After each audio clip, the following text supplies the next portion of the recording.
Stranger Things Cup. Nice. What's up, horror fans? Pete here from the Lasser Cast, and I am with my good buddy over there rocking a shark shirt, Dr. Zayas God, Danny Torkel.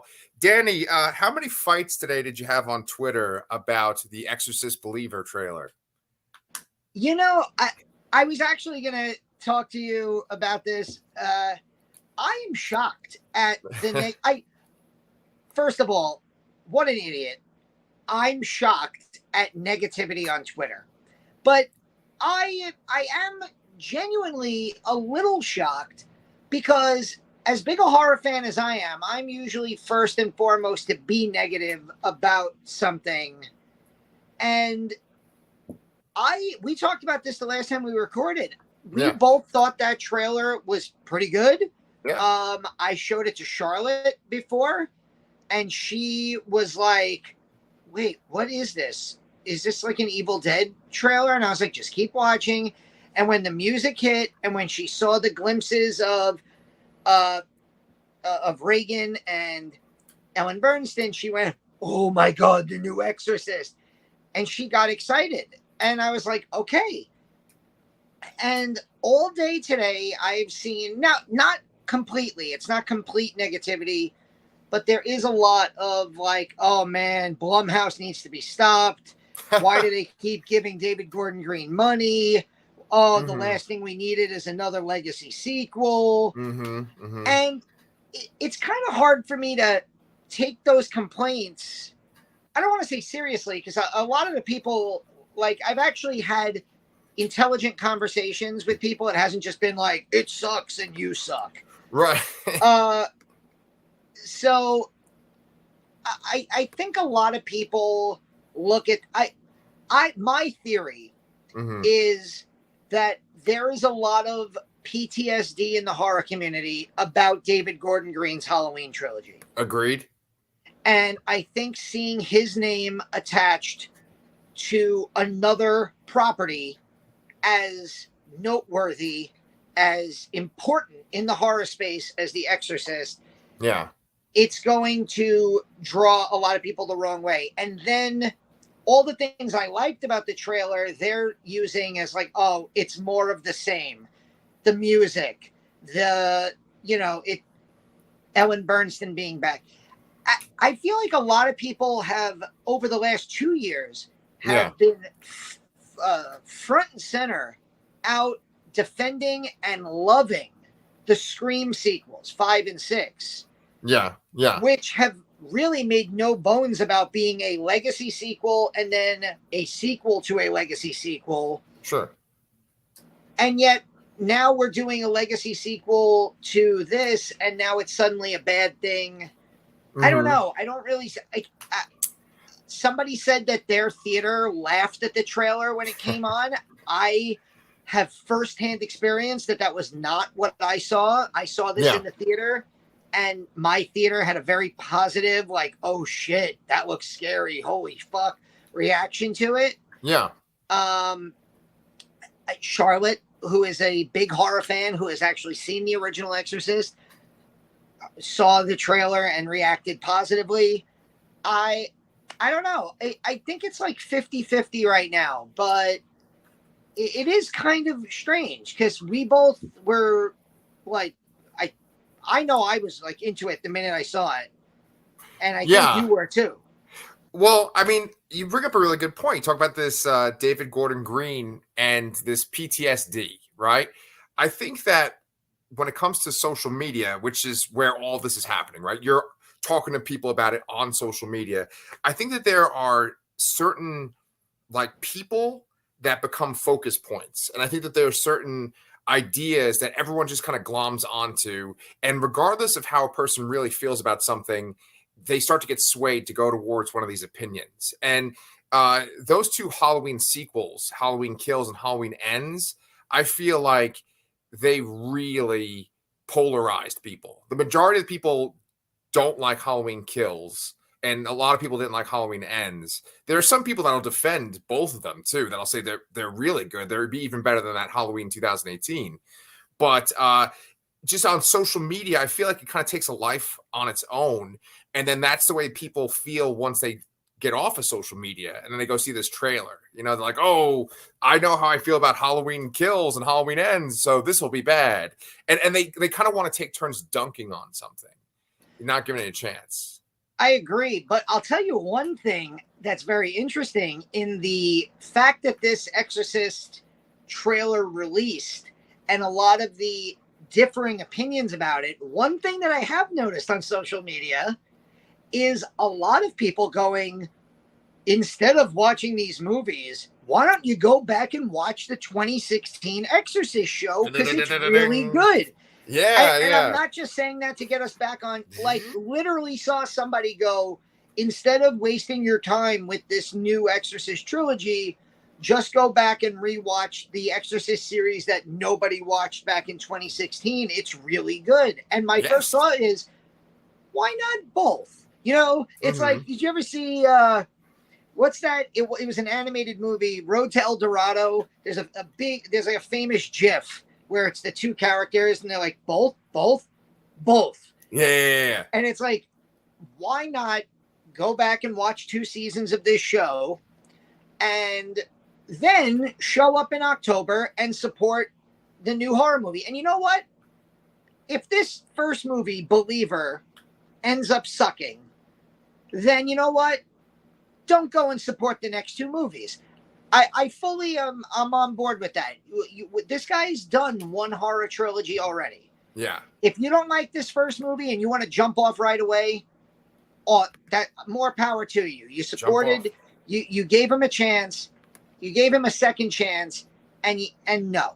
Yeah. But if it's not bad, then hey, we have a new horror trilogy to get excited about and get polarized about. Yeah, exactly. It's so funny. So one thing I should point out too, just if people are like, what the fuck are they talking about? Today we're here to talk about season 2 of the Exorcist TV show that Danny just talked about, and we're covering episodes 1 through 5. We're splitting the season in half, covering 1 through 5 today, and then the next video will be 6 through 10.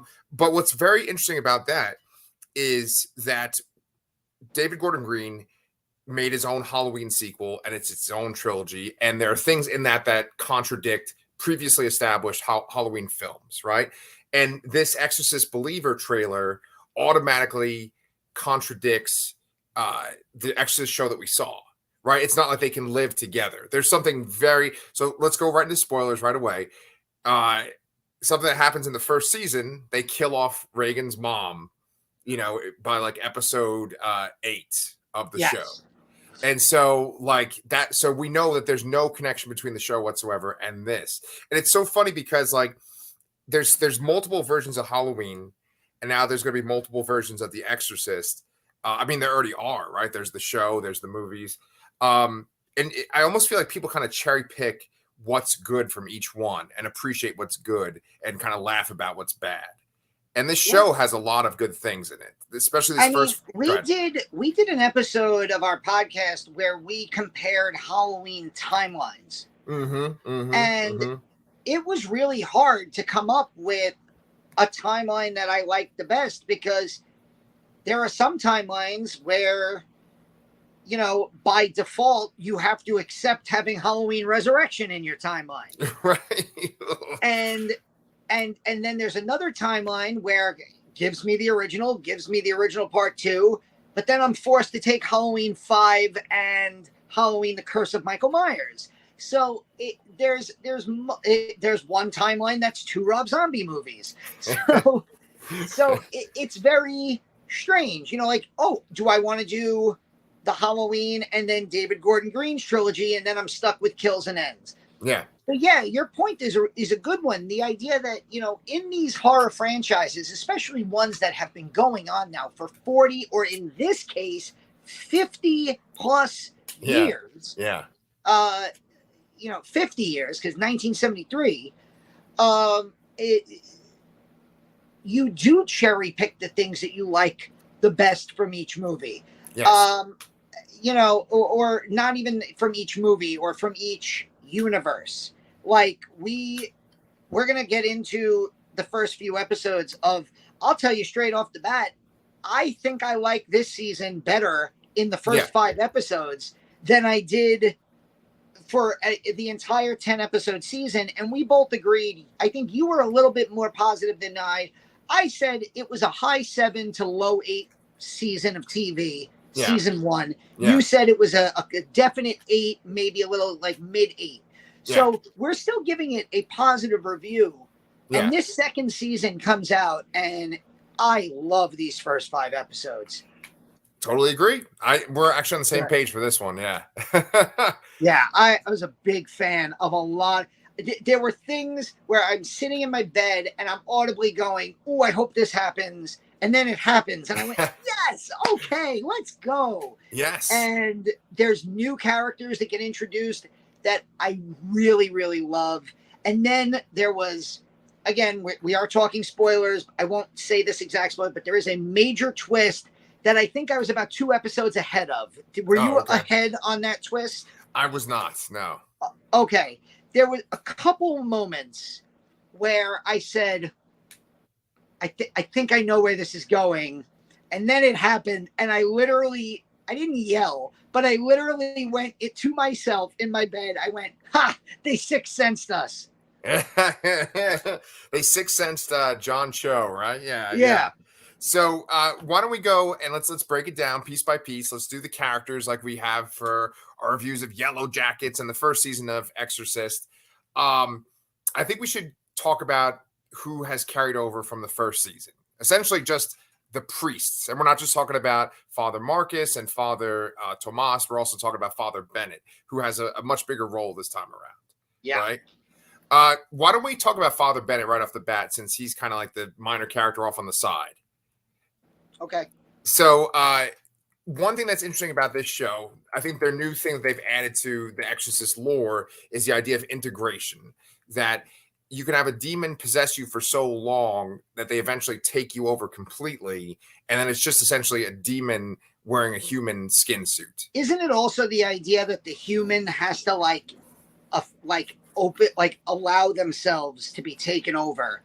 And so Reagan, Gina Davis's character from season 1, is effectively the only person in this show's lore to have ever been integrated with a demon and then been exorcised back to normal. And by back to normal, we ended season 1 with her having her back broken in half, and she ends the season in a wheelchair. Her family is safe. Pazuzu seems to have been, at least for now, defeated. Or moved on. And but she's in a wheelchair, paralyzed. And that's the best case scenario. We meet another integrated person in this season, and it doesn't go so well for that character a little bit later on. But I love how the series starts, where we meet this new character, another person who is I'll talk about her now, the character of Mouse, because she is effectively one of the priest characters. Played by Zuleika Robinson, who, if you've watched TV in the last decade and a half, you know her. She was in Lost. She was in Homeland for, I think, a full season of Homeland. Very popular TV actress. Yeah. And her debut on this show is really great. She basically spikes the food of the surviving evil cardinal from season 1 while he's doing the ritual and having demons integrate the church. And they all dine in for these like cookies or and she spiked them with like holy water and then the blood and body of Christ, and they start dying and coughing up blood, and then she just sets them all on fire and leaves, and it's like, holy shit, we have a new badass character. And so you brought up Father Bennett. Father Bennett ends up connecting with her. She finds him, and they end up in Antwerp, Belgium, in like the catacombs of a church, where they have another world famous exorcist tied up in the middle who has been fully integrated. Yeah. And basically, this is Mouse now having to get Father Bennett to realize there's no saving these integrated people. The one time it happened was a one-time thing. This is, an exorcist that everyone in that community knows, and she's just completely taken over by demons. And we leave them, those two characters, with them finally killing the body of this woman, this former exorcist, now demon. Yeah. And basically setting her on fire, letting her die, and leaving that place. And they're on the way to reconnect with Tomas and Bennett, our two main, Tomas and Marcus, our two main characters. Right. Now, you said that they set her on fire. It was a little bit unclear what they did. I mean, I feel like they just sort of poisoned her. In the first season, we didn't really talk about this. I think he injected holy water straight into her heart, and then she burst into flames. Yeah. Okay, I think that is what happened. And otherwise, maybe they might have given her a poison. In the first season, there was the nuns tried to kill off Casey by giving her this special kind of root or whatever that would have killed her. But in this case, I think maybe they did give her holy water, and then the demon essentially just blew up, right? And she just self-immolated. So it's interesting that I'm wondering if the demons can actually truly be killed, or if they just sort of get destroyed and then go back to hell. Because in the last season they showed Pazuzu get defeated, but the very last thing you see of him is just sort of him whimpering on the ground in a room in Gina Davis's mind. So I don't know if he's dead or how that works. Maybe they'll go into more detail about that. But the integration process is something that is it seems like it's exclusive for this show that they came up with. And and it seems like there's multiple church members and multiple people in general that have become integrated at this point. Yeah. I mean, there's still Maria Walters from last season, who they name drop here. Yeah. So maybe she'll come back. I don't know. I think she will. And at the same time, we have Tomas and Marcus. They are off on a new case. On a road trip. Yeah. Oh God. They're off on a crazy road trip. Father Tomas is having visions. And there's also this kind of unease between them, because Tomas, he felt. Go ahead, Tomas. You popped out for a second, but you're good. Yeah, I don't know if you heard, we just had a huge thunder rumble around here. I told you, I got caught in a crazy storm a couple hours ago. It's another wonderful day of humid, disgusting weather here in New York, and now we're having brutal rainstorms in Brooklyn. Tomas got the voice of God back in his ear, and Father Marcus makes it very clear that he has not felt the touch of God in a very long time. And so there's kind of an unease between them, and all the while they're trying to save this woman. Her husband and his friends are chasing them down. It ends up with them allowing her finally, after about an episode and a half, to okay, I guess they really are priests and she really is possessed. Maybe we should let them do their work. And they're able to kind of rescue this woman. But Father Tomas keeps getting these visions, and he keeps seeing a farmhouse, and he sees handprints on a wall. And that doesn't have anything to do with anything until later on, about episode 4 or 5. The very end, I think, of episode 4 is when we find out that that's the house that we are talking about. And really, that whole opening setup just gets us to reintroduce these characters as rogue exorcists. Right. And Father Marcus, we keep calling him that. He's not a priest anymore. He's been excommunicated from the church. So he's effectively a rogue exorcist, working with Tomas basically tutoring Tomas in the ways of exorcism. I really, and this comes as no surprise because I think he was both of our favorite characters in season 1, but I Right. really love Ben Daniels in this first 5 episodes. Um, he has a moment in episode 4 or 5 I know what where you're he talking about. has a breakdown, Yeah. and oh my god, it's nothing horrific is happening in this scene, nothing scary is happening. It's just him, a man who's lived a life of abuse Yeah. and effectively misery, Yeah. and he just kind of like opens up and reveals it all. And what a great acting moment for him.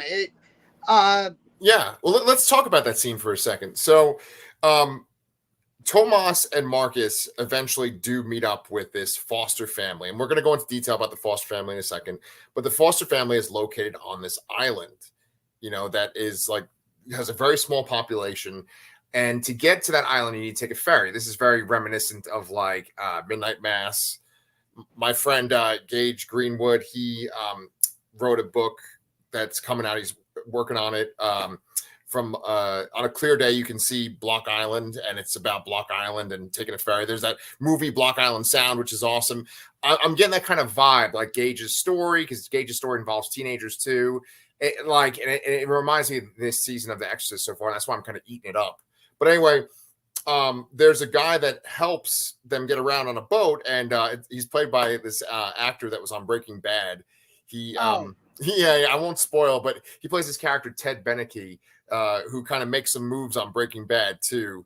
Now, in our discussion of season 1, you made a point about how Marcus, there's this like gay subtext to Marcus's character, and it's not overt. They don't come out and say it, but in this season 2, it becomes text where he's on the boat and this guy makes a pass at him, and they have this great bonding moment because they've both gone through a lot of crazy trauma. In the case of the guy on the island, he was involved in like the war in Iraq, and he had some trauma from over there. But then Marcus, his whole fucking life is trauma. His just life is just filled with horror, from his father killing his mother to crazy stuff happening in an orphanage to the one exorcism that went really badly at the beginning of season 1. So you said that that's really great acting from Ben Daniels. I 1,000% agree. But I also think it shows that the writing on this show is a cut above what you'd expect from network writing, because everything that he says in those lines, it's very evocative imagery that you imagine in your head when he says it. And that's good writing right there. No, I agree. And I really thought that Christopher Cousins, the actor who you're referencing, he plays a character called Peter. And he's actually... He doesn't drive the ferry. He's a member of the National Wildlife Preserve, yes. And he got called in because there was a incident involving birds, which I'm sure we'll talk about. Okay, and right. So he has a boat, of course. It's an island, and he invites Marcus to come with him. And hey, you want to come see this other part of the island? And I'll take you there. Let's go. Yeah. And it's very. I thought. It was very obvious from the minute that they interacted that these were, that there was some level of attraction. Yeah. And in my head, and I mentioned it earlier, there were things that I was hoping for. And as much as I'm a horror fan who could be a cynical, angry, and negative person, I do get a kick, and I do really enjoy when characters I like have happy endings. Yes. So, of course, I'm expecting both of these characters to die by the end of season 2. Probably. But they do, my first thought when they first met is, oh, man, it'd be great if Marcus actually, found some happiness with this person. Right. And they do have a moment in, I think it's episode 5, where they do share a moment on this boat. And I thought it was a genuinely really effective moment, and I loved it for the characters. Yes. And I don't want to get my hopes up because there is this unfortunate history of gay characters in TV and in movies being introduced only to be killed off. My sister was very upset at. I think there was a show called The 100. Oh yeah. That had a very prominent gay character killed off for apparently like no reason. Yeah. And so I'm just hoping beyond hope that there's, especially knowing that there is no season 3. Yeah. Maybe they end this series kind of on a positive note, and our priests go off into the night. But again, it's The Exorcist. I'm not holding out hope.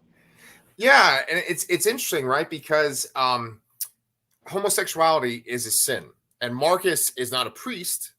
Okay. First off, I just feel weird just saying that sentence. Homosexuality is a sin. I'm not fucking religious at all. Please, have as much gay sex as you want. I don't care, right? Enjoy.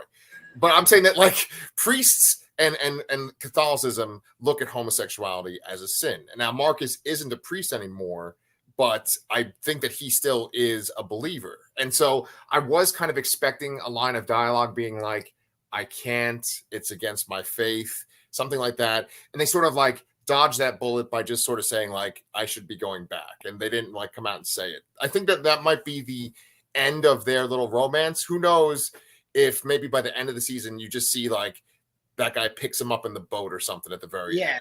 So the funny thing is he does have a line where he mentions God doesn't talk to me anymore, or I haven't felt the touch of God in a while, but I still have my faith. And he basically says, like, somebody says to him, oh, you're not a priest. And he goes, well, I'm not a part of the church, but I do, believe in God. And I think it's his faith now is completely about God and doing God's will, right? Instead of necessarily following the tenets of the Roman Catholic Church necessarily anymore. That's a very good point.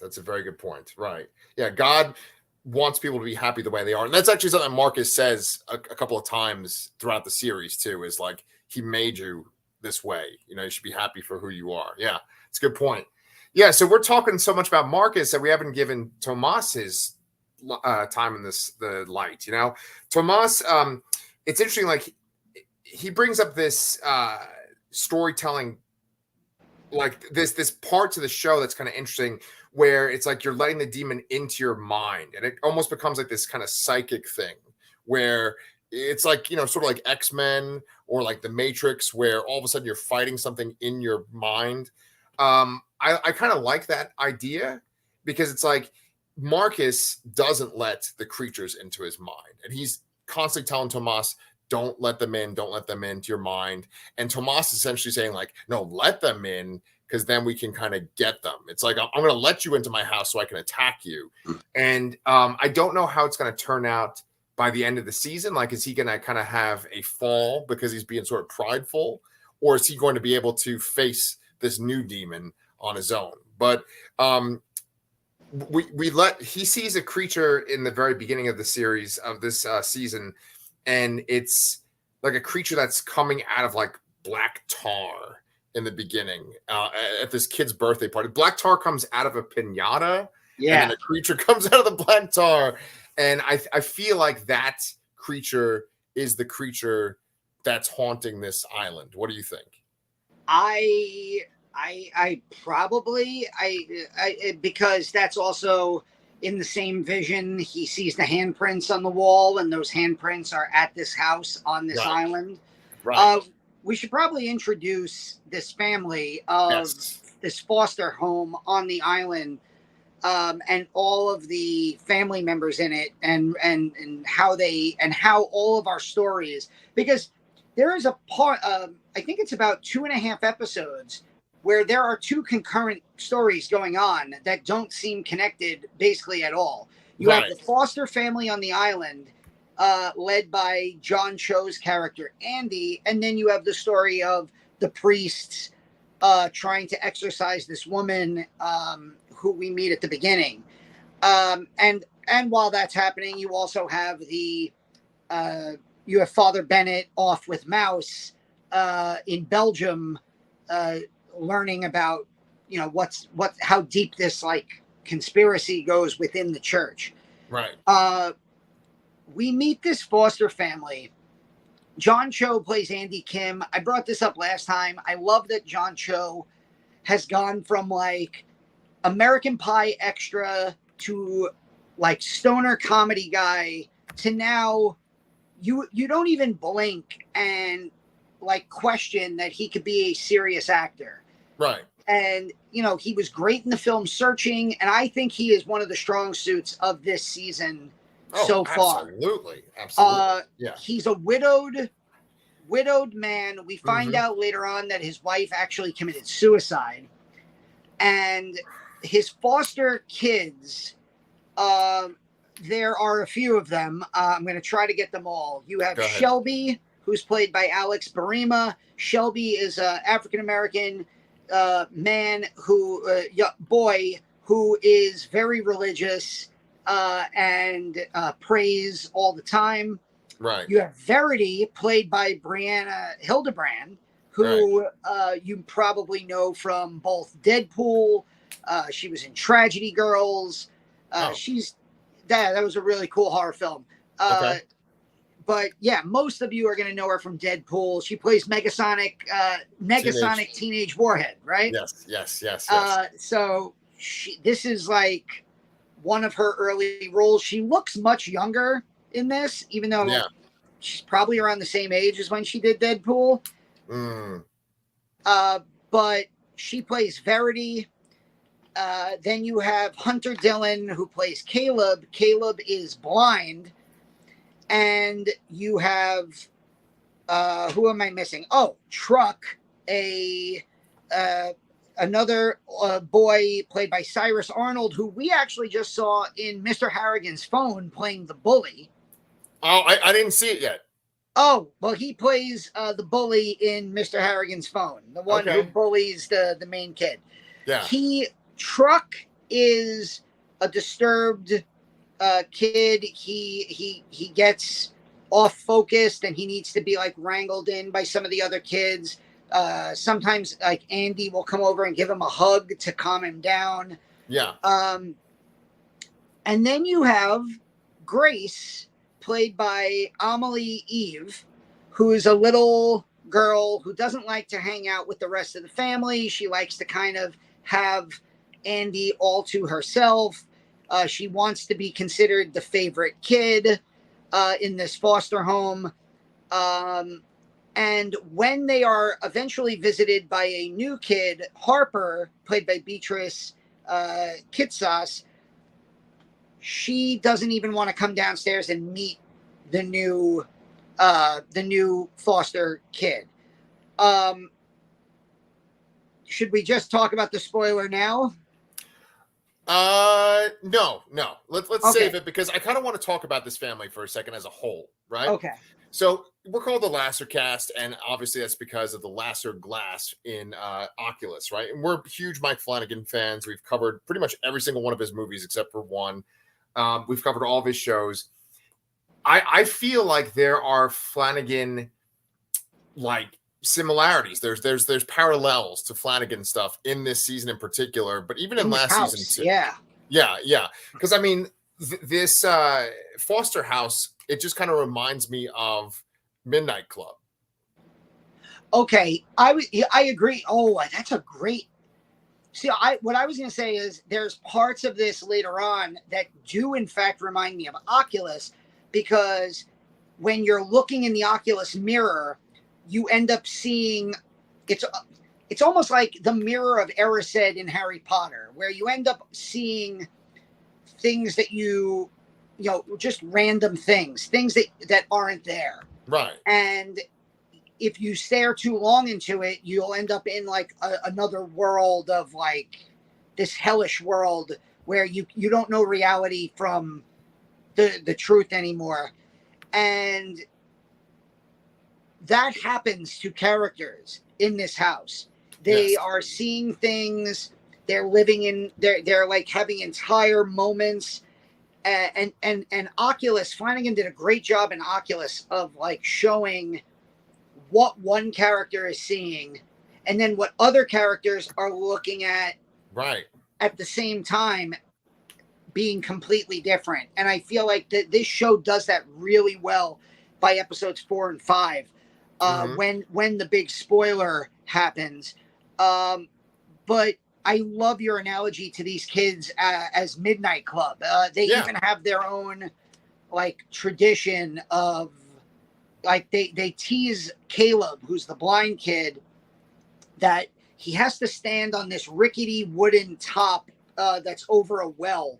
He has to stand on it for 10 seconds, or else he's not going to be considered one of them. He's not going to be considered cool. And he actually sneaks out in the middle of the night to do this, right? Which causes like chaos in the house, especially since a woman from, I guess, like the government who like goes to foster care homes to see if they're okay. Rose, right? She, who knows Andy, John Cho's character, she happened to have been there while that happened, and that led to like an awkward moment between them. She's played by Lee Jun Lee. Did you see the movie Babylon?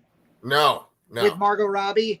Because Lee Jun Lee was not in that movie enough. She plays a character who is awesome and just kills it on screen every minute she's on screen. She's just not on screen enough. And I loved her in that movie. So when I realized that this was the same actress, I was like, hell yeah, let's go. Yeah. I'm a big fan of her. And so, yeah, she gets involved.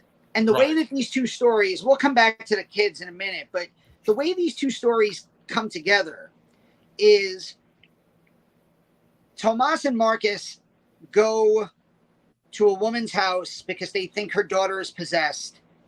And Marcus realizes it's not that the daughter's possessed, it's that the mother has had her in hospitals almost since the day she was born. And the mother is sick and is polluting her daughter with medication, mind-altering meds, giving her stories to remember, and basically the possession is not real. No. And so this young girl who they thought was possessed is separated from her mother, who is crazy. Right. And Rose decides, let's take her to Andy's foster home on the island. That's a place I think she'll feel safe. Right. I know Andy. He's a good foster care giver. And this young girl, Harper, only feels safe with Father Tomas and Father Marcus there because they're the ones who rescued her from her terrible existence, like basically being drugged by her mother the whole time. Right. And so that's how these characters end up together. Marcus and Tomas and Rose and Harper all take that boat, get to the island, and they, because it's an island, they decide, I guess, to stay for a few days with Andy and his kids. And we see right away that this house is, there's something going on in this house. There's some kind of supernatural element. You know, it's the Exorcist show, so we assume there's some kind of demonic force involved in this house. Right. We don't really know what it is until sometime towards episode 4. Yes. And then we get our big reveal, basically, that I can tell you're like chomping at the bit to get to. Well, and the thing is, I just wanted to say that the reason why I brought up Flanagan before is because like I feel like there's a certain kind of genre that this season seems to be like fit into. And it's a genre that you and I like to talk about. It's a genre that like involves kind of personal drama and personal tragedy that also gets synced in with supernatural. And that is almost like Flanagan's genre itself. That's his MO. That is his modus operandi to a T. I mean, you can go down the list from Absentia on. Midnight Mass, my God, that's like his own personal story. And so I'm going to bring up one other thing too. Like, you know, you're a huge wrestling fan. I guarantee you've seen that meme with like Vince McMahon where he's like is looking around and then his eyes are all red by the very end. Right. So like the one that you always see for the meme for horror is like, it's a movie set in the woods. it's creepy in the woods. There's a deer. The deer is fucked up, and he's like, right. I feel like for me, it's like you know, someone is suffering from a personal loss. There's something supernatural. It's on an island, you know, and like it has its own lore built in. It's like that's what this show is. Because I was thinking about Danny Wicker Man, which is my favorite horror movie, right? The Wicker Man is even on a fucking island. Like it seems like you have to take a boat to get to an island in like my favorite type of thing. Yeah. And I'm so glad. I can't believe you brought that up, because the IFC Center in Manhattan, right off of West 4th Street and Broadway, is playing a little movie that you might have heard of. It is for the 50th anniversary, because just like The Exorcist, The Wicker Man came out in 1973. That's fucking crazy. And they are playing the original Christopher Lee Wicker Man. I am going to see it tomorrow afternoon with a buddy of mine who I go to horror movies with all the time. Yeah. And I can't wait. I've never seen it in the theater. I've only seen it on either DVD or on, you know, TV/streaming. Yeah. It is one of my favorite horror movies as well. It's one of the greatest horror films ever made. And yeah, I like, it really is the idea of now I'm just picturing you as Vince McMahon. Like, they need to get on a boat. Right. Exactly. People suffered a personal loss. Right. And the thing is, like, so we're kind of talking about Flanagan. You know, he does have that midnight club, but I feel like I like the kids in this better than I like the kids in Midnight Club. And I know that like one complaint was like, oh, well, they made all the kids like, it's like this diversity thing. And it's like every kid is diverse. But even in this show, there's a lot of diversity too. And you just don't sit there and feel like, oh, well, this is the token black kid. And this is the, you know, it's like you have like a lesbian character, you have a black character, you have a blind kid. And it's like, you don't sit there and think, oh, they're just trying to hit a checkbox. It's like, no, they're endearing, interesting characters, every one of them. And they all have interesting backstories too. They all have, and they also have, and you brought up the writing. There's a great moment between Brianna Hildebrand's character, Verity, and Shelby, played by Alex Barima. He's very religious, and she, being a lesbian, that we don't even find out she's a lesbian until this scene. Right. She has a moment where she's like, well, you know, I didn't have, you know, I wasn't accepted at home because of, you know, people like you who believe in religion. And he's very quick to point out, well, you know, it's not people like me. It's, you know, those are the people that are bastardizing the religion. Those are the people who, you know, those are the people that don't understand the word of God and the word of Jesus. And it, you know, you don't have to be religious to understand that, you know, that's a very modern, I mean, that's the world we live in today, you know, 6-7 years after this show came out. I think this season was on in 2017. So 6 years later, we still live in a world where, you know, people, you know, who thump their Bibles are trying to tell other people how to live, and they're trying to enact legislation to control the way people live. And I thought that was a really insightful moment of dialogue between these two characters, you know, who are both essentially kids. They're younger than the age of 18. You know, Verity, Brianna Hildebrand, she has one line earlier in the season where she talks about, I'm here till I'm 18. And since that's coming up, I guess you're getting ready to kick me out, you know? Right.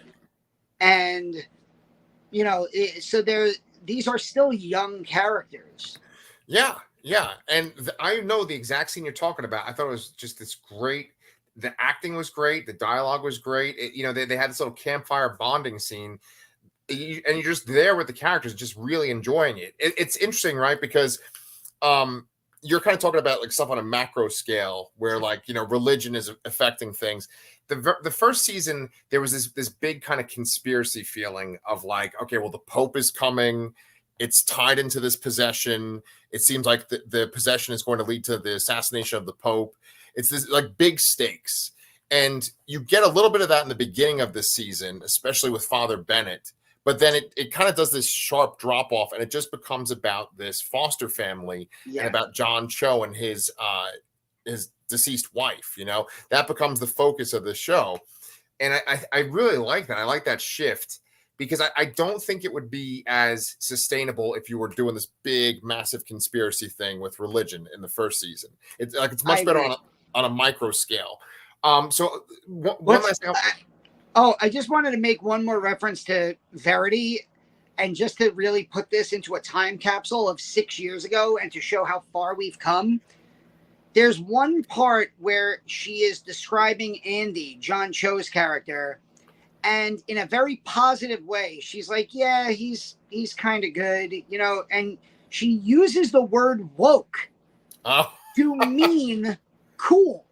Because like when that word, when the phrase like, oh, you're woke, like it meant something completely different to what it is now being associated as meaning today. Now, if somebody heard you on this podcast say, hey, you know, everybody should be free to, you know, bang whoever they want, they'd be like, oh, what a woke ass podcast, you know? But you know, this is 2017. This isn't 2007 or 1997. This is 6 years ago, and you had a teenage character using the word woke to describe somebody as like being like A-okay, perfectly cool. And, you know, how far the world has come in 6 years. Yeah, that's pretty gross, man. Jeez, I didn't even think of that. I didn't even notice that too when she was saying that. But I mean, honestly, I was a little slow in the uptake too for this because I didn't notice the clues that led to the big reveal. And I think it's time for you to go ahead and Sixth Sense us right now. Bruce Willis is dead the whole time. Oh, sorry. Spoilers. Yes, spoilers for a movie that came out in 1999. Right. So it turns out, if you couldn't already guess, that Grace, played by Amelie Eve, the youngest kid in the house, the youngest foster kid, this little blonde girl that's very introverted and doesn't want to hang out with anybody else. That's because she's not real. She is some type of entity that only John Cho is seeing. And we find this out finally. We get this confirmed for us when everybody's outside. She goes up to her room. He walks her upstairs. On all the kids' doors, their names are spelled out on the doors. Grace is written on her door. He goes in. She has a little girl's room. And Verity notices him going up the stairs and gives a very quizzical look, follows him up. When she goes upstairs, and this is where it reminded me of Oculus, we go upstairs and there's nothing on the door. It doesn't say Grace. She opens the door and John Cho is standing alone in an old, like, attic almost type room that is used as like an art studio that his wife used to use. There's rotted food all over the place because he's been bringing up sandwiches to this non-existent character. And Verity questions him, and John Cho's character starts to kind of go mad, realizing like, oh my God, I'm seeing things. And this little girl does such a great job of being creepy as hell. So there are a few hints, and maybe it does help that I've recently rewatched The Sixth Sense with Charlotte, and then I rewatched it again when I was in Atlantic City. Athena and I were just kind of laying around the hotel, and we just kind of left on FX, and we watched like a bunch of movies in a row on FX. Right. And like The Sixth Sense was one of them. Okay. And I noticed that aside from John Cho, she has no speaking lines to any other character, and no other character was really acknowledging her. The fact that she doesn't want to be involved in any of the activities. Right. And then I really figured it out when she starts with am I your favorite? I want to be your favorite. Take me outside. And all these things start to happen. He takes her outside, and all the birds on the island, these like crows, start diving at the house, killing themselves. Oh, yeah. So now that scene, I wasn't sure if that was supposed to be after the reveal. Was that supposed to be like nature going after the demon? Because like in The Omen, when they take Damien to the safari zoo, Right. all the animals start attacking the car. Right. And it's almost and even in season one of the signs that like demon possession is up is that animal attacks are happening. Right. So is that like a thing where, you know, the birds kill themselves by diving at this house as a way of like trying to warn, almost like an omen of there's some kind of unclean spirit here? Yeah. I think that's most likely the case. That makes a lot of sense. Yeah. That's probably what it is. Yeah. And I mean, like, the little girl, there's one thing that you didn't mention, but she wears like a pillowcase mask. And it's so funny because there's this really funny scene where like John Cho is like, you know, reading something in his bed, and she's just in the doorway, and his reaction on his face, he's just, you know, because he doesn't go like, oh shit, but you can see on his face, he's kind of like thinking that. I just love his reaction there. He is such a good dad, even to this demon figment of an imagination girl. He's this awesome foster dad to all of these kids. You know, I work in education. The main focus of my job is to help teachers work with students that have challenging behaviors. And I just wish that I could just take John Cho's character from this show and just have him teach every student. Because he's just so like chill. There's crazy things that happen. There's a blind kid that stands on top of a well, on top of these boards that are going to break. One kid goes to choke another kid at one point, and tons of crazy shit happens. And yet he's just calm. The choking is a result of, so we find out that Grace is kind of sick of being ignored, and now stuff is starting to happen around the house. Rose sees this like demon in the middle of the night that she brushes aside as like a bad dream. I don't know how the fuck she brushed that aside. Yeah. I mean, it helps that she goes downstairs and has some smoochy time with John Cho. Yes. But basically, they're all having a campfire, and Grace possesses Truck, and Truck, Verity finds him, and Truck, not of his own volition, grabs her by the throat and almost like chokes her out. Yeah. And it's really when they get back to the house that like Verity realizes that John Cho is officially like losing it, and that he's talking to something that isn't there. And yeah, we kind of we end off on this like, what is going to happen? Like, we don't really know who is demonically going to be possessed. There's also some backstory on the island. I wrote down there's also some Shining vibes because we learn that on this island 50 years ago, that this guy just out of nowhere went completely nuts and started killing his wife and kids, and that one of his daughters survived and claimed that he was speaking in languages he didn't know. And there's a great moment where Marcus meets her and they have a nice conversation. I'm really excited to get back into the second half of this season. I mean, there's definitely like in the sequence that you're talking about, this woman describes how her father like killed multiple people and would have killed her too, but she had hid in a cupboard or whatever, or closet. It's like this sort of like Amityville. Even like there's stuff like this in Oculus too, where the dad is going to try to kill his family. Yeah. Right? I thought instantly of Grady in The Shining, and how he had killed the two daughters.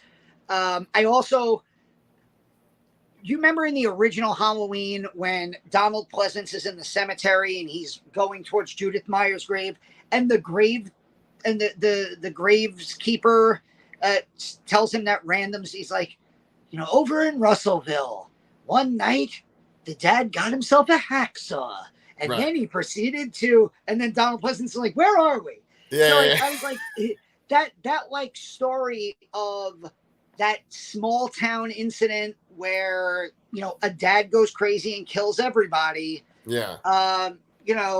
We even saw that when we were doing Wes Craven month with Shocker. There was Crazy things of dad. that nature. Yeah. Yeah, there you go. I like how you tied that back to it, man. No, like I think John Cho is probably going to be the one that's possessed.